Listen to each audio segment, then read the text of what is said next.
Can dudes and dudettes actually be just friends? My mom died in a tragic car accident when I was 6 years old. My dad never loved me. And my best friend died of cancer when I was 10. But somehow, being in a mixed gender friend group as an 18-year-old is still the craziest thing I've ever gone through. At first, it was amazing. There were like 12 of us, and we all balanced each other out. None of the girls were pick-me's, and the guys didn't act like H-journey pieces of shy tea. But then when we all went on a group holiday, everything fell apart. You see, one of our friends, Charles, decided to invite Hugo, because at the time, Hugo's only friends were people who he considered losers, so he wanted to level up. I already had a really bad impression of him, because he was the ex-boyfriend of my ex-best friend, and she told me multiple stories about how he had cheated on her. I also knew several girls who said he had effed them over.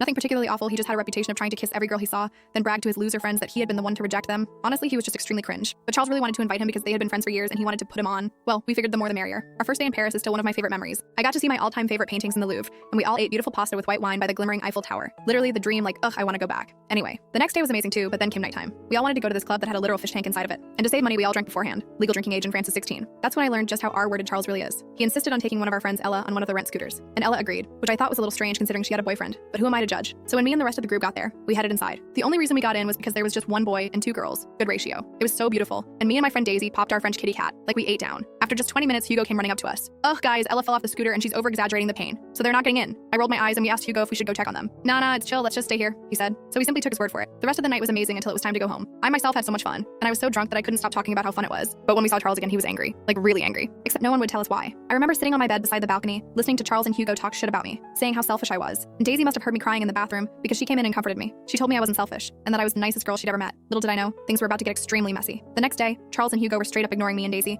and Charles had a huge crush on Daisy, so she found out the information for me. Turns out Ella had in fact fallen off her scooter. But it wasn't just a fall, it got so bad that the paramedics had to come and stitch her up. And of course, the entire time Hugo was telling Charles that me and Daisy were refusing to leave the club because we just wanted to kiss French guys. He even claimed that Daisy was trying to lead him on. Like what? I didn't even flirt with a single guy. And Hugo was rejected by so many girls that he ended up having to kiss a 30-year-old woman. For the next few days, there was a lot of tension between us. I sort of stopped caring after a while because I knew none of it was my fault. But as soon as the drama died down, Hugo stirred it back up again. Suddenly, Ella was telling me crazy things he'd say about me. And whenever I was near him, he went out of his way to treat me kindly. It was honestly disgusting. The only person who really took my side was Daisy, who also hated him by this point. Then came the final night of the trip. 5 of our friends had come for the last day, and were staying in an Airbnb nearby. When I heard this, I practically jumped for joy, because one of the boys was Jack, my all-time boy bestie who I adored. As soon as we heard they arrived, we, drunkenly, scooted towards them. Unfortunately, I forgot that Jack is an a-hole. He can best be described as one of those straight men who desperately want to be the gay best friend. So when I opened the door, he started shoving me away at full force. He even closed the door on my head. Looking back, it was definitely to impress the girls, and because he was practically in love with me. But why would abusing your friend impress them? Anyway, at the time I was too drunk to understand things clearly, so I cried on the side of the road. Jack even made one of our male friends, Pedro, cry too. But I guess I didn't realize how effed up Jack was, because out of nowhere he pulled out a gun from the Airbnb room. The rest of the full story is on my channel and linked below.